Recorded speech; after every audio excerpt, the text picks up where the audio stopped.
வணக்கம் குழந்தைகளே. இன்று ஒரு நீதி கதை பார்ப்போமா? கதையின் பெயர் தொட்டதெல்லாம் பொன்னாக வேண்டுதல். முன்னொரு காலத்தில் கிரேக்க தேசத்தில் ஒரு அரசன் இருந்தான். அவன் பெயர் மைதாஸ். அவன் ஒரு பேராசைக்காரன்.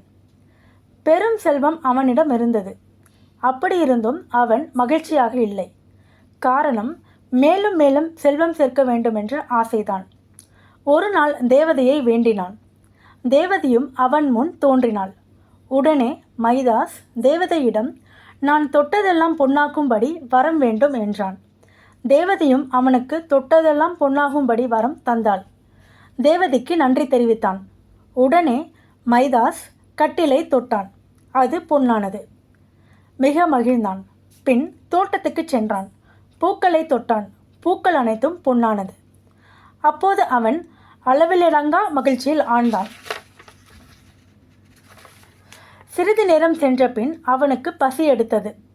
வேலைக்காரர்களை அழைத்து உணவு கொண்டு வரும்படி அழைத்தான். உணவு வந்தது. உணவை மேசை மேல் வைத்தார்கள். மேசையை தொட்டான். மேசை பொன்னானது. அடுத்து உணவை தொட்டான். அதுவும் பொன்னானது. தண்ணீரை தொட்டான். அதுவும் பொன்னானது. இப்போது மைதாஸ் எதையும் சாப்பிட முடியாமல் பசியாலும் தாகத்தாலும் தவித்தான். அப்போது அவனுடைய அருமை மகள் அங்கு வந்தாள். அவளை தொட்டான். அவளும் உயிரற்று சிலை போல் தங்கமானாள். இப்போது மைதாஸ் ஆழ்ந்த துக்கமடைந்தான். தேவதையை வேண்டினான். தேவதை அவன் முன் தோன்றினாள். என்னப்பா என்றாள். முன்பு நான் தொட்டதெல்லாம் பொன்னாகும் வரம் வேண்டினேன். நீ தந்தாய். நான் எதை தொட்டாலும் பொன்மயமானது. ஆகையால் மிக மகிழ்ந்தேன். பின் சாப்பிட உணவை தொட்டேன். அதுவும் பொன்னானது. என் அருமை மகளையும் தொட்டேன். அவளும் பொன்னானாள். இப்பொழுது என் மகளை இழந்து ஆழ்ந்த துக்கத்தில் வாடுகிறேன். மேலும் பசியாலும் வாடுகிறேன். என் பேராசையை எண்ணி வெட்கப்படுகிறேன். என்னை மன்னித்து விடு தாயே. மேலும் என் மகளை திரும்ப உயிருடன் கொடு.